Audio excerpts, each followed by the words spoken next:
Meg, congratulations on 50 games in the hoops. How does it feel to be reaching this milestone? Yeah, one more game to go.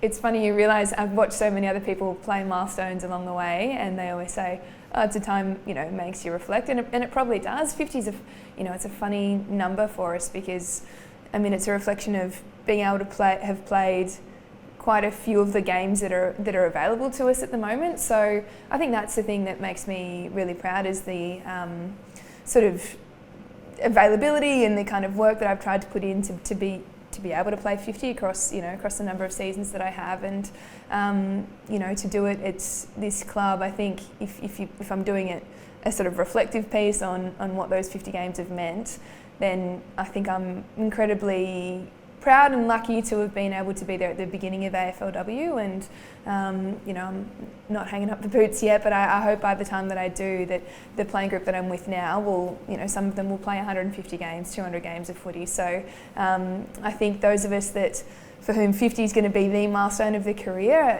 also have that to speak to. We were there in 2017, and now hopefully we'll be professional athletes by the end of it. So I think the course that those 50 games have tracked is something that I'm very lucky to have experienced. And you touched on this a little, but you've played this club's first ever AFLW game. 45 of your games have been in the hoops. How does it feel to have reached this milestone almost in step with the club that you're playing at? Yeah, that's really well put, and that's what I think feels really exciting. I don't think I won't be the last one to play 50 this season for the Cats. Hopefully I will play 50 for the Cats this year. I think coming into the club, when this program was in its infancy, and it is still relatively new, it was special to be sort of welcomed into such a strong, proud, great club, and more broadly, a really fantastic community, and be given access to, the symbolism of wearing the hoops for the first time at the elite levels. Really, I think a powerful moment for women and gender diverse people, of course, in this community. And I just think of the relationships it's allowed me to have, I think the communities I've been able to be welcomed into, and the networks and the friends that I now have because I came to Geelong, and I now live in Geelong. And there's that part. There's the access that playing AFLW gives you to everyone that's involved in the industry. That's a really special thing. But I also came to a club that recruited locally and recruited a really talented young group of players, and I find particularly the timing of this milestone in this season, and how I hope we're building some real on-field success, to be really wonderful, because I remember driving Nina up and down the highway when she was 17, and now she's vice captain of the club, and people like Becky Webster and Georgia Rankin. There are still 8 of us who played in 2019 together, and they're leading the club as much as I am, and they're in the sort of prime of their career, in their mid-20s. So to be able to have witnessed and hopefully guided some of their trajectory, and to hopefully enjoy success with them, is really special. Yeah. And reflecting slightly, you obviously came up through an incredible premiership class of Darwin Falcons, who are now distributed around the league. Looking back on your journey, how have you seen the AFLW competition evolve, with you in it as well?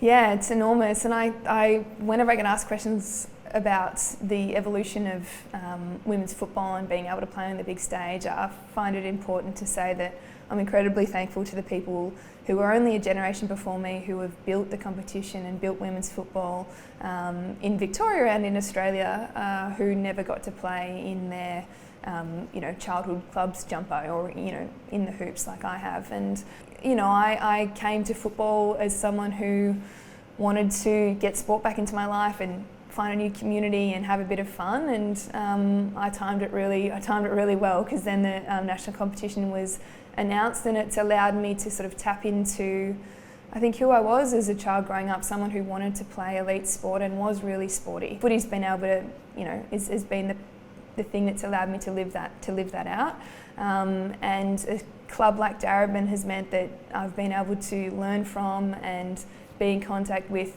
the real pioneers of footy and of women's footy, and I've played with some of them here at this club. Some of them are now coaching at the club, and as with my teammates, they'll be part of my friendships for forever. So very lucky. Couldn't have asked for a better gateway. And you just started touching on some of the people who have been around throughout your career. Any of those specific people that you want to kind of highlight through your journey so far? Oh boy. I think of that Darwin team, and I was speaking to Julia Chiera this morning, who's now at the AFLPA, but she was my teammate and then backline coach at that club and really guided my development.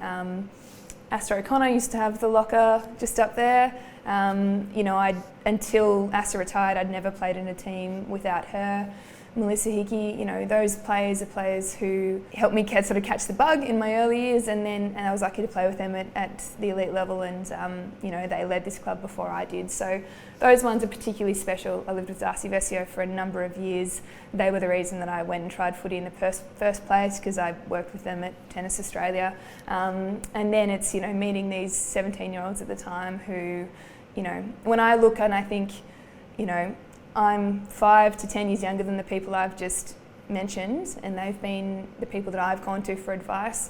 I look at people like Nina and G and Becky and this whole room, and I hope I'm that person for you. I'm 9 years older than most of you, so I think sport's such a wonderful. It's not too many other places in life where you have friendships that cross generations like sport allows you to have. So we're equal when we're in this locker room, but I like to think we've got different levels of maturity, and I'm sure when I'm 40 and I'll look back and they'll be 31, 32 playing huge milestones, that'll be really special. And you mentioned, some of the players in this groups and the difference in levels, and obviously leadership's become a huge part of your career with the captaincy and your work with the Players Association. When did you start to feel that kind of coming into your game and who you are as a player?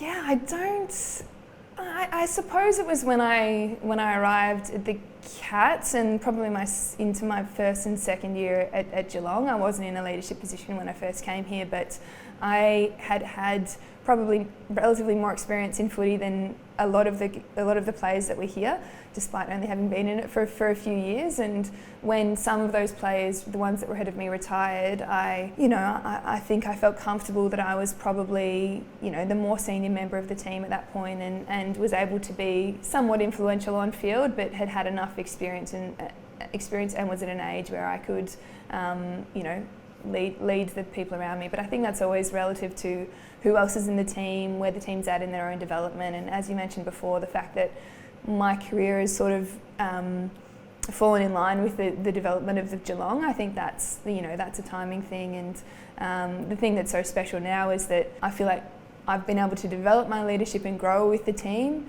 and the sort of more experience I get in my leadership, it just so happens that the broader the leadership group is here, and the more responsibility the team has as a whole, which then makes my job easier and easier.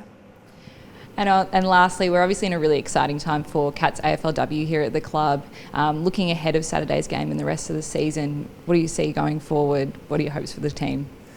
Yes, well, we're speaking after 3 games. We've had two wins, and we had a disappointing result against North on the weekend. And of course, you hope that everything that you've trained over the off-season and the pre-season just comes to the fore straight away, but that's not really the reality of how you get better. So we're really well positioned going forwards. I think coming off last season, an elimination final at home was a huge milestone, and obviously our sights are set on going better than that, but we've got to qualify for it first, and we've got a harder draw this year and some big games coming up. But I think we have all the players and the system and the skills at our disposal.